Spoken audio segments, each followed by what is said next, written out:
con un papel, se emociona con un personaje y es importante saber que detrás de ese personaje hay una persona que muchas veces comparte los mismos valores. Diego Cremonesi, te saludamos desde Contacto Digital, Nicolás Luca, Miriam Salinas y quien te habla, Guillermo Curó. ¿Qué hace, Guillermo? ¿Cómo están? ¿Cómo están en la mesa? Eh, Mira qué linda anécdota. Bueno, sí, quemé datos, pero también yo fui estudiante, yo precisé del otro, yo precisé de la experiencia de otras y otros para nutrirme, para aprender, para llegar a ser quien estoy construyendo ser, quien estoy siendo, y me parece que esto es un ida y vuelta. A mí mucha gente me dio mucho y yo trato de ser generoso dentro de mis posibilidades, sobre todo cuando tiene, por ejemplo, con la gente de periodismo. Yo estudié 4 años de periodismo, y con la gente de mi palo también, ¿no? 4 años de periodismo que de un día para otro dejaste porque te enamoraste de la actuación, ¿es así? Sí, básicamente es así. Sí, básicamente es así. Yo estaba en ese entonces trabajando en el correo de la Ciudad de La Plata y hacía la facultad con mucho esfuerzo. Me costaba mucho porque trabajaba muchas horas, pero me quería recibir de algo, ¿viste? Estaba en la búsqueda, y estaba, bueno, apuntalado con el periodismo. Siempre fue algo que me gustó. Me gustaba la investigación, me gustaba la radio, me gustaba lo documental, me gustaban muchas cosas, la crónica, me gustaba la escritura, pero cuando empecé a hacer teatro, ¿viste? Como le decimos cuando empezás a estudiar y eso, fue medio un flash, ¿viste? Fue algo muy contundente en lo que me sucedió en relación a sentir con mucha contundencia que era eso a lo que me quería dedicar. No sabía de qué forma ni cómo iba a lograr que sea rentable y sustentable, pero se me ordenó la vida de una manera muy, muy, muy loca, pero muy contundente también. Fue amor a primera vista. Y con los años vino Un gallo para Esculapio, El Marginal, El Tigre Verón, Santa Evita, la serie de Monzón, la película del Potro Rodrigo, Gilda, Kryptonita, esa historia maravillosa que traía los personajes de DC al conurbano. Eh, Cuando mirás para atrás y ves todo ese recorrido en tan pocos años, ¿lo podés creer? Sí, y es una locura en realidad, ¿no? Porque conmigo pasó algo particular que podríamos decir que se me abrió mucho el juego como cerca de los 40 años, que es una edad rara para que de pronto se te empiece a dar mucho espacio, ¿viste? Cuando no has construido una carrera en el tiempo. Y conmigo pasó algo muy lindo, que a partir de algunos trabajos se me empezaron a confiar trabajos eh, donde había depositada una expectativa de una actuación con una búsqueda, por lo menos, ¿no? De profundidad, en lo que sea, y es lo que a mí me gusta. Entonces, de pronto no solo pude empezar a trabajar bastante, sino también bastante en cosas que me generaban mucho desafío y me pedían mucha entrega. Bueno, y ahora con sala de espera, porque además de todo esto que mencionamos, que tiene que ver más con las plataformas, tiene que ver con más con la televisión o el cine, también tenés una trayectoria muy destacada en teatro y en este momento con una obra en el Paseo de la Plaza, en donde compartís escenario con Pablo Rago y está escrita por Nicolás Repeto. ¿Cómo te sentís vos, si se quiere, con esta experiencia que mencionábamos recién, al entregarte a un actor a un conductor que debuta como dramaturgo? Como actor, uno trabaja con muchísimas personas muy distintas, muy diferentes, en muchos proyectos muy diferentes. Y una de las mejores cosas que suceden cuando tenés la suerte de transitar a muchas personas distintas es que te vas limpiando de expectativas y prejuicios, ¿viste? Como que de pronto eh, hay algo del laburo, ¿no? De adaptarse a la mirada del otro. Y cuando un material está escrito por alguien y dirigido por alguien, a mí siempre me da un plus de confianza, porque es algo auténtico que se está queriendo gestar. Y en ese sentido, la convocatoria de Nicolás, más allá de su no trayectoria como director teatral y demás, era la convocatoria de uno de los tipos más creativos que ha dado la televisión en las últimas décadas. Si uno se pone a pensar en los programas que hizo Nicolás, en la artística que tenían, en los programas que produjo Nicolás, porque Nicolás fue productor de Chachachá, de La Cabeza, ¿no? Y bueno, no es cualquier tipo el que me está viniendo a decir esto, y el material que él tenía era un material que venía laburando hacía muchos años, que no sabía bien para dónde iba a ir, que terminó dándole el formato de obra de teatro, que es un encuentro entre dos amigos, es algo que se puede spoilear porque es un poco lo que sucede de entrada en la obra, digamos. El protagonista se despierta dándose cuenta que se acaba de morir y se está en un lugar extrañísimo y se encuentra con su amigo de toda la vida que falleció hace algunos pocos años. Y nada, y es un ida y vuelta entre estos dos amigos, y es un texto muy genuino, muy auténtico, muy de él, y eso fue un desafío. Y la propuesta que sea con Pablo, para mí fue espectacular. Digo, a mí me copan mucho los contextos, ¿viste? De los laburos. No sé, en este momento estoy filmando Gilla, ¿no? La serie sobre Gilla Murano. Y si bien no soy un protagonista, me copa mucho el contexto, el director, Mariano Wetter, Julieta Silverberg, Mónica Antonopoulos. Digo, hay un montón de gente que me copa, que me gusta, y me gusta ser parte de esas cosas, ¿viste? Y acá era la oportunidad de tener un coprotagónico en teatro comercial con un monstruo como Pablo Rago, con un tipo de su experiencia, de su trayectoria, y una dupla que me parecía súper atractiva.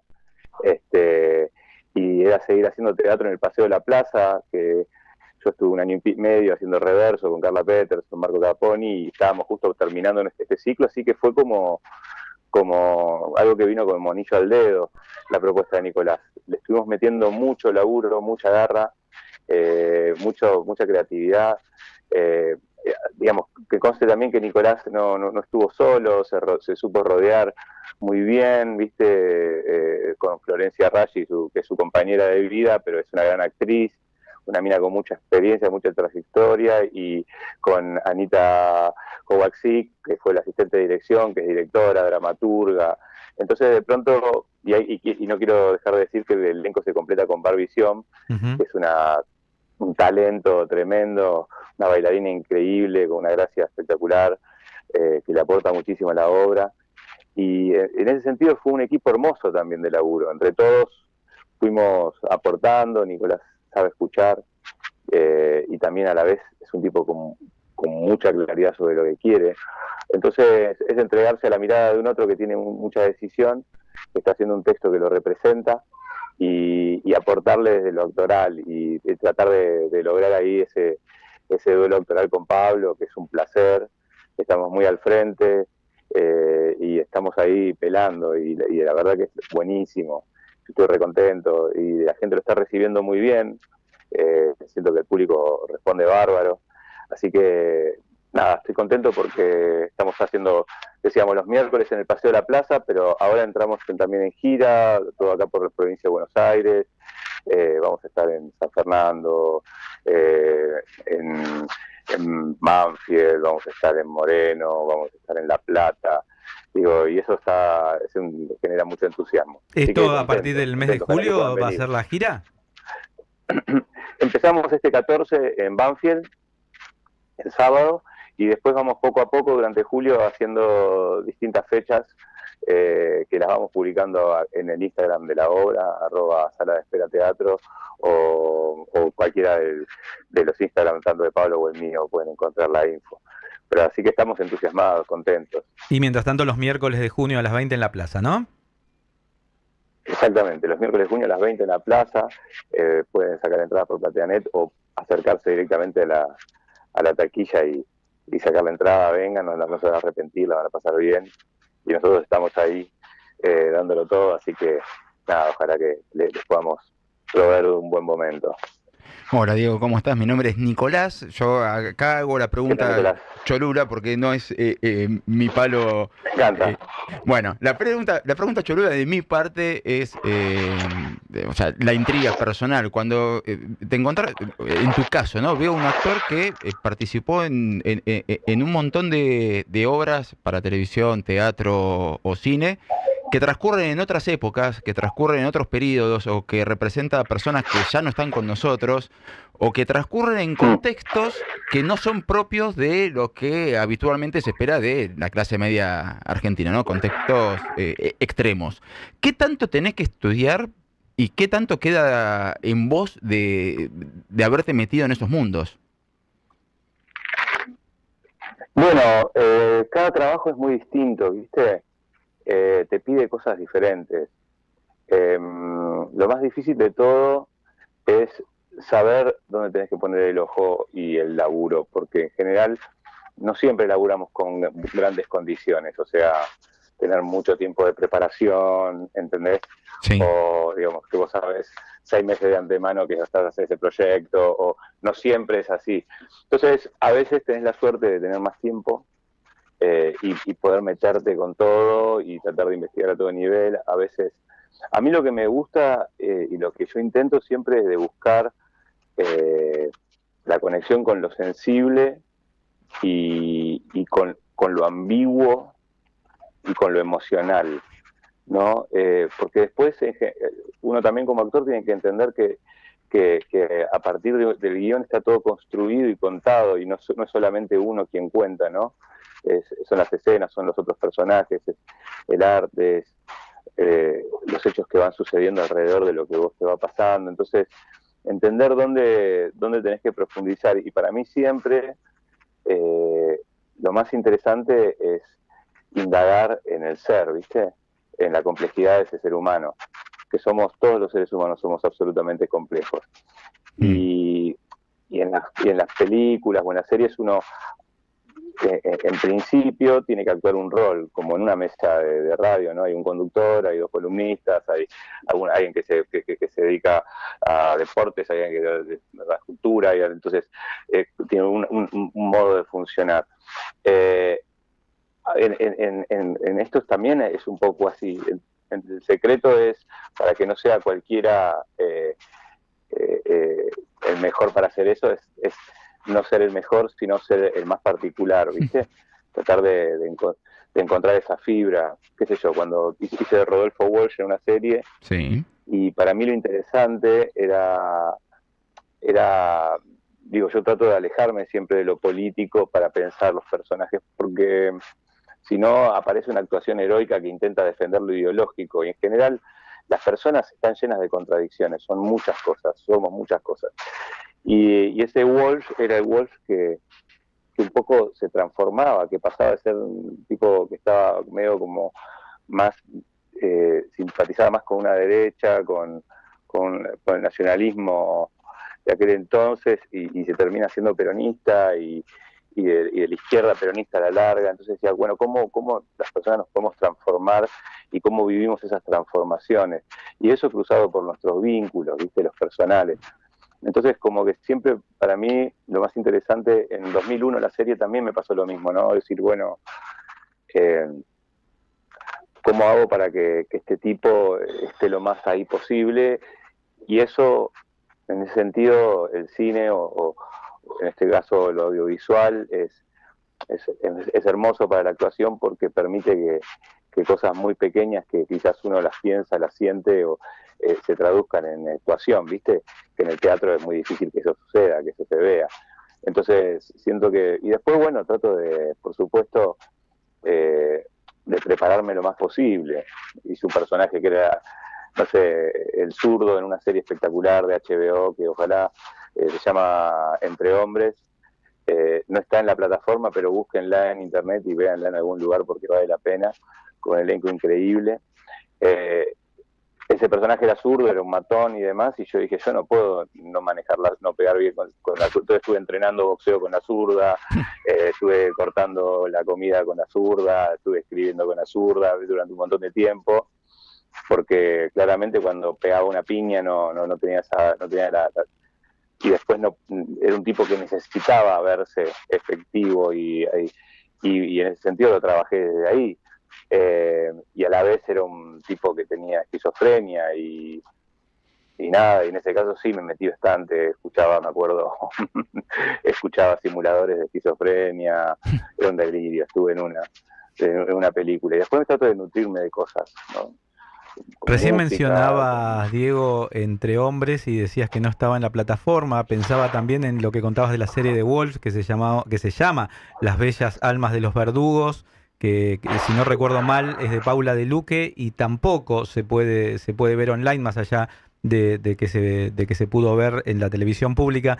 Te pregunto, más que como hacedor de esos trabajos como espectador o incluso como artista, ¿qué te pasa cuando te das cuenta que tanto tiempo, tanto esfuerzo y tanto tiempo de dedicación redunda en algo que de la noche a la mañana desaparece de lugares donde se puede ver? es triste, es frustrante, claramente. Claramente porque en general hay mucho trabajo, hay mucho esmero, hay mucho esfuerzo, mucho sacrificio, hay mucha cosa puesta para hacer algo que en definitiva existe con la mirada del otro, ¿no? Si no es como es algo que no existió, no sucede. Y en mi vida fue muy importante y lo hice con mucha convicción y le puse mucho y de pronto no circula y eso sí que es una picardía, es una pena, claramente. ¿Y de quién es la responsabilidad? ¿Es del Estado? ¿Es de la productora que hizo la serie o la película? ¿A quién se lo atribuís? Yo creo que es muy complejo, son muchas cosas, o sea, porque estamos hablando de la visualización de eso. Eh, Estamos hablando de dos series que tienen como esquemas de producción absolutamente distintos. Uno es una producción de HBO y la otra es una producción hecha con un plan post pandemia así de ayuda al cine muy chiquito, nada que ver. Entonces, no se le podría exigir a una plataforma como HBO que pase Las Bellas Almas de los Verdugos. Esas cosas para mí no tienen sentido, digamos, como que siento que está bueno el espacio que tienen las plataformas y lo que generan, y que nosotros deberíamos tener, sí, un sistema de reproducción y visualización de nuestro cine, de nuestro arte, que bueno, que estaba obviamente con Cinear y con Contar, que le faltaba, a mi entender, mucha difusión y mucho empuje. Pero me parece que desde ese lugar sí, claramente siempre el Estado tiene que ayudar a las producciones más chicas para que puedan tener esa visualización, porque si no es imposible. Entonces, si vos no protegés, por ejemplo, el cine nacional, obligando a las cadenas de cine a que pasen cine nacional una cantidad de veces, una cantidad de películas a la semana,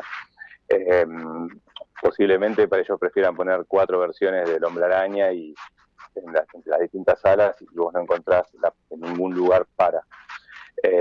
A la vez es muy caro la difusión del cine. Es muy caro, yo lo sé, por cantidad de películas que he hecho que no tienen casi difusión, que entonces te enfrentás a muchas cosas que son diferentes, ¿no? De diferentes aspectos de algo tan complejo como es la producción audiovisual y su difusión. Claramente lo que está pasando ahora es mucho peor que todas esas limitaciones, ¿no? Que es que no se está produciendo y que está siendo muy difícil que se produzca porque se han cortado todas los canales constitucionales y derechos adquiridos que tiene el cine y la industria nacional y la cultura en general, ¿no? Porque sucede con el Instituto Nacional del Teatro, con las bibliotecas públicas, donde se ha decidido que no suceda nada, y eso claramente lo que afecta es directamente que se produzca y que se haga. Sí, exactamente. Bueno, lo que dicen todos, ¿no? Todos tus colegas y toda la gente vinculada, que lo que estamos viendo y lo que vamos a ver a lo largo de este año se produjo mayormente o mayoritariamente el año anterior y que va a pasar, ¿no? En el 2026, en el 2027.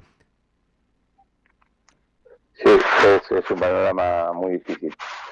Vos, Sí. con respecto a tu trabajo, porque la verdad durante muchos años no has parado de hacer proyectos. Ahora hacia adelante, más allá de la serie de Silla que comentabas, esta serie de 5 episodios que seguramente se va a ver en Flow, ¿qué otros proyectos dando vuelta tenés? Yo estoy con otro proyecto teatral que me tiene muy entusiasmado, que todavía no puedo decir nada, pero claramente no es el momento donde hay mucha producción y uno tiene tranquilidad en relación a lo que va a venir por delante.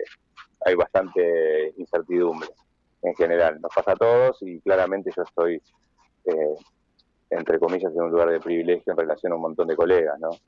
Eh, pero porque dentro de todo, eh, viste, vengo, digamos, del año pasado filmé bastante, hice una serie muy larga, digamos, de mucha duración en rodaje, 22 capítulos para Disney, que se estrenará a fin de año, el año que viene, Hija del Fuego, pero bueno, es un momento muy difícil que nos obliga a ponernos muy creativos y a hacer cosas varias para poder subsistir, obviamente.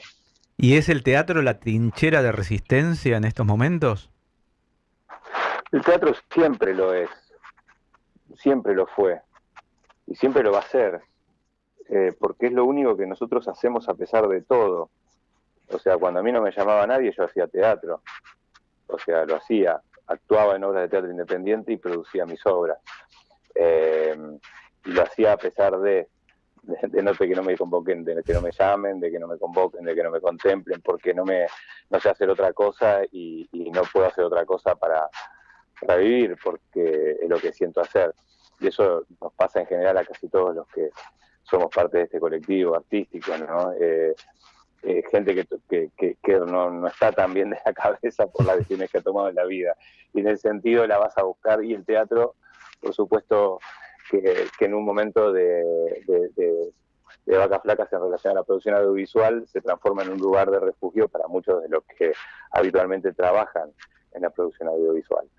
Entonces hoy día te encontrás con una gran oferta teatral, ¿no? Con muchas ofertas de obras y de muchísimas figuras presentes en el teatro. Y eso, por un lado, lo vuelve muy atractivo al teatro, y Buenos Aires en particular tiene un público teatral impresionante, pero por otro lado también hace que sea una oferta gigante para una cantidad de gente limitada también. Pero bueno, nada, es un momento difícil que para todos y le vamos a poner el pecho, ¿no? Se lo ponemos actuando y generándonos nuestro laburo cuando no podemos, cuando no se da, y haciendo lo mejor que podemos cuando nos convocan. Bueno, repetimos, entonces, Diego Cremonesi está todos los miércoles a las 20 en el Paseo de la Plaza, en la obra Sala de Espera, junto a Pablo Rago, y con dirección y autoría del señor Nicolás Repetto. Un gran trabajo, Diego, te lo dije por privado y lo quiero decir también públicamente. Te agradezco muchísimo que hayas estado con nosotros hoy en Contacto Digital.